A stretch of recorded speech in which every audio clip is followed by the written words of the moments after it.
On raconte qu'à Jérusalem, il fut un temps où les clés des uns ouvraient les portes des autres. Le musulman devait veiller sur l'église.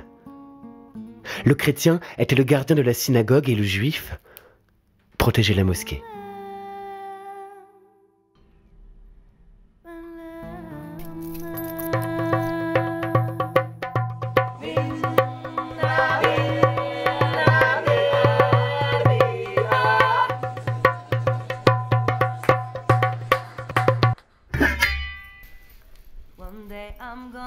Tous les samedis, ma mémé me racontait la même histoire. Le petit chaperon rouge. Bon, évidemment, elle en avait sa propre version. Une version berbère. Ce n'était plus dans les bois, mais dans la Casbah, à Alger.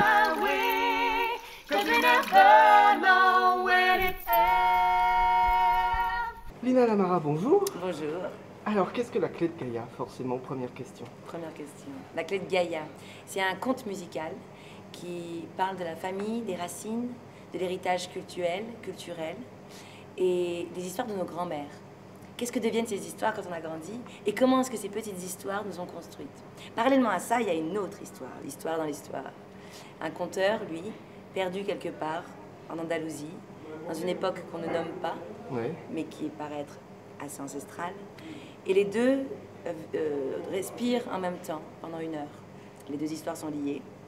Et tout se passe sous une mira, sous la tente berbère, avec un musicien qui, lui, représente le lien entre ces deux histoires, mais aussi le lien entre tous les hommes à travers de la musique soul, andalouse et berbère. Très bien résumé. Tu trouves, toi qui l'as vu. Voilà, c'est très très bien résumé. Là, on a tous les univers. On s'imagine effectivement sous cette tente, magnifique tente.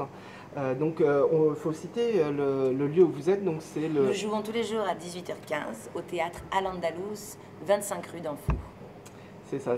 Donc, en fait, où on entre dans cette tente berbère et on découvre ce spectacle. Comment est né ce spectacle? Comme de manière assez fulgurante, c'est-à-dire un soir, c'était il n'y a pas très longtemps, j'avais envie de réunir les hommes sous une tente, au coin du feu, autour d'une histoire, comme quand on est petit et qu'on se pose et qu'on se raconte en fait. Et qu'on écoute nos anciens et qu'on écoute les plus grands qui racontent leurs histoires. Et j'avais envie de ce moment-là, mais j'avais aussi envie de chanter, j'ai envie de raconter des histoires. Et du coup, c'est né de... vraiment d'une envie de réunir les autres autour de petites histoires. Après, on a retravaillé, on a réécrit. Enfin, j'ai retravaillé, j'ai réécrit. Et la clé de Gaïa, là, est présentée vraiment pour la première fois au Festival d'Avignon. Et alors, est-ce que c'est autobiographique, cette histoire? Oui. Parce qu'il y a toute cette partie donc, où tu racontes ton enfance, ta grand-mère, Mouima. Mouima. Ça, c'est le personnage quoi, du spectacle. C'est même, on a l'impression qu'on pourrait faire un spectacle avec simplement Mouima. Oui, oui, je comprends, c'est gentil pour Mouima, hein, je lui dirais. Voilà. Oui, c'est très autobiographique. Mais même les parties du conteur, tout est lié à la perception que j'ai de la vie et de ce que j'avais envie de partager avec les autres. Et donc il y a des passages qui sont vrais, vraiment. Où elle a vraiment dit ça, où ça s'est vraiment passé comme ça. Voilà. Et il y a des passages où c'est un peu plus romancé pour le plaisir aussi de l'imaginaire, parce que finalement ce personnage, elle est capable de tout maintenant. Donc ce qui est né de la vie, au théâtre, finalement, se multiplie et s'envole encore plus loin. Et alors, c'est ponctué de chansons, en anglais et en français. Ce ne sont que des créations? Oui, toutes sauf une. D'accord. Qui s'appelle Manoto, qui est en fait une très très très vieille comptine perse. D'accord. Mais sinon, oui, ce ne sont que des compositions originales. Et alors, tu écris et en anglais et en français? Tu n'as pas envie de choisir? Non. Pourquoi choisir? Non, en fait, c'est ce que j'explique à un moment donné en disant que quand je serai grande, je serai comme James Brown. Et c'est ça, c'est que je suis née d'origine algérienne, avec donc ce bagage de l'arabe littéraire, de la musique d'Oum Kalthoum. Et moi, je me voyais dans les années 60 à la Motown. Et j'avais envie de rencontrer toute cette musique-là et la chanter. Et je suis française, donc je chante aussi, je m'exprime en français. Mais j'aime les deux et les deux ont leur place, vraiment. même les trois, parce que je chante Oui, aussi en arabe. c'est ça, Ouais. c'est ce que j'allais dire. Et alors, comment, quand tu écris une chanson, comment tu te dis, tiens, celle-ci, je vais plutôt la faire en français, celle-ci, je vais plutôt la faire en anglais? Comment ça te vient? Comment les mots te viennent, en fait? Ce qui vient en premier, c'est la musique. C'est la musique? C'est la mélodie. Mhm. C'est un air, c'est une émotion. Après, les mots, ils viennent d'un yaourt.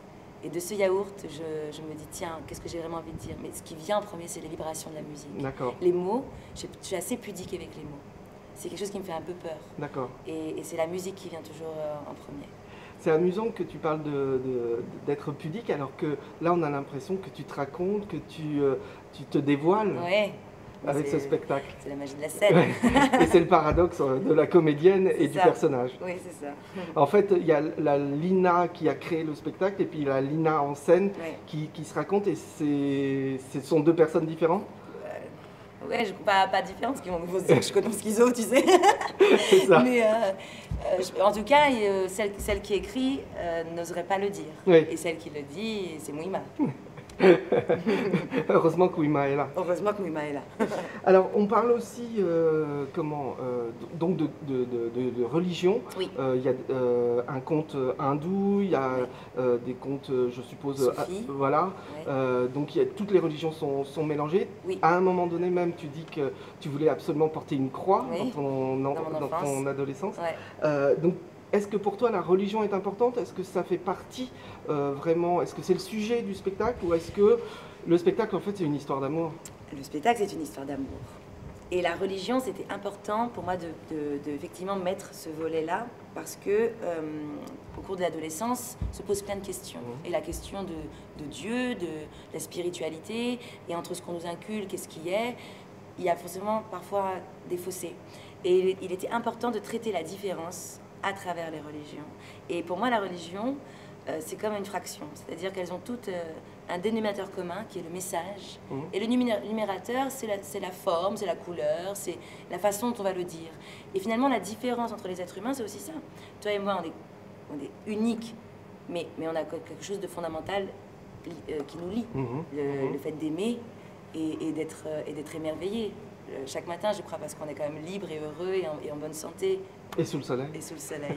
Donc ouais, c'est pas le but premier, la religion, mais c'était important, en tant qu'auteur, de dire, voilà, moi j'ai été élevée comme ça, en me disant, eh ben, garde tout. Pourquoi tu dois choisir? Pourquoi tu portais un?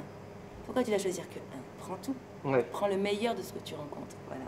Et on a l'impression que le conteur passe justement aussi d'un conte à un autre, d'une religion à un autre, d'une culture à une autre, en fait. Oui, lui, c'est ce conteur qui est interprété par Vincent Escure. C'est pour moi voilà, un nomade, un explorateur de la vie, des hommes, et il vient faire part de ce voyage qui dure, qui n'est pas terminé. Et effectivement, c'est pour ça qu'il va passer donc de la Perse à l'Afrique, au Maghreb, et on pourrait aller beaucoup plus loin, mais le spectacle durant qu'une heure, j'ai dû faire un périmètre, mais on pourrait aller beaucoup plus loin, on peut devenir tous ensemble des espèces de globetrotters de l'émotion, tu vois.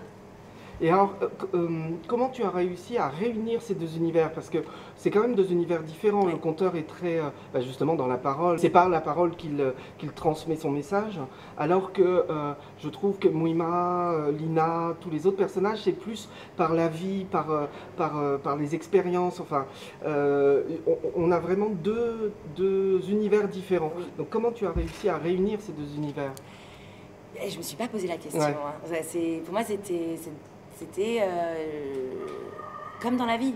Il y a des choses qui sont sérieuses, solennelles et qui nous poussent à l'introspection. Et puis il y a le fait de délirer et d'être complètement émerveillé de tout et de rire. Et l'un n'est pas forcément sans l'autre. Ouais. On peut très bien avoir ces deux bascules et c'est là où on trouve une forme d'équilibre. Je ne me suis pas vraiment posé la question. Je t'avoue, c'est venu tout seul. D'accord. Ce texte-là, il va là. Mouima, elle dit ça. Ce texte-là, il va là. Parce qu'il y avait quand même comme un biorhythme. Ça respire ensemble. Donc, je ne l'ai pas calculé spécialement. D'accord. Par contre, c'est vrai que c'est venu de manière simple et évidente. Ouais. Ouais. Et puis il y a ce guitariste qui est Pierre quand même... Delot. quand même assez hallucinant et assez brillant. Ouais, on peut le dire. Donc, vous vous êtes rencontrés comment avec Pierre? C'est secret. On s'est rencontrés il y a 3 ans, sous le soleil aussi. D'accord. Un autre soleil de Biarritz. Ouais. Et on a joué ensemble et depuis on s'est mis à écrire ensemble. Parce que Pierre en fait fait tous les arrangements de toutes mes chansons. D'accord.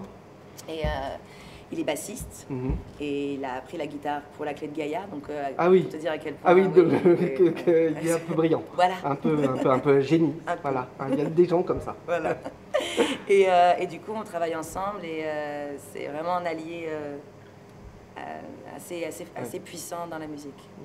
C'est bien, c'est Ouais. bien d'avoir cette rencontre Oui. a donné un très joli spectacle. Donc là, vous êtes à Avignon donc, pendant tout le festival. Oui. Donc on redit à théâtre. l'Andalous. C'est à l'Andalous, c'est Et mort. donc il faut venir dans la tente berbère. Oui. Donc c'est à quelle heure déjà? 18h15. 18h. Et alors, est-ce que tu sais déjà ce que sera la suite de la clé de Gaïa Gaïa après Avignon?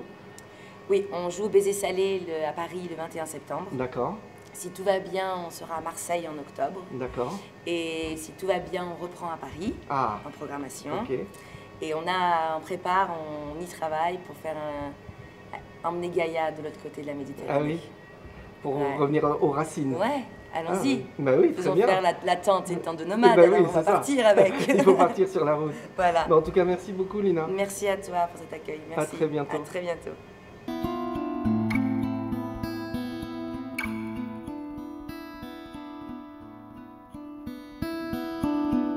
Est-ce que tu connais la peur, toi?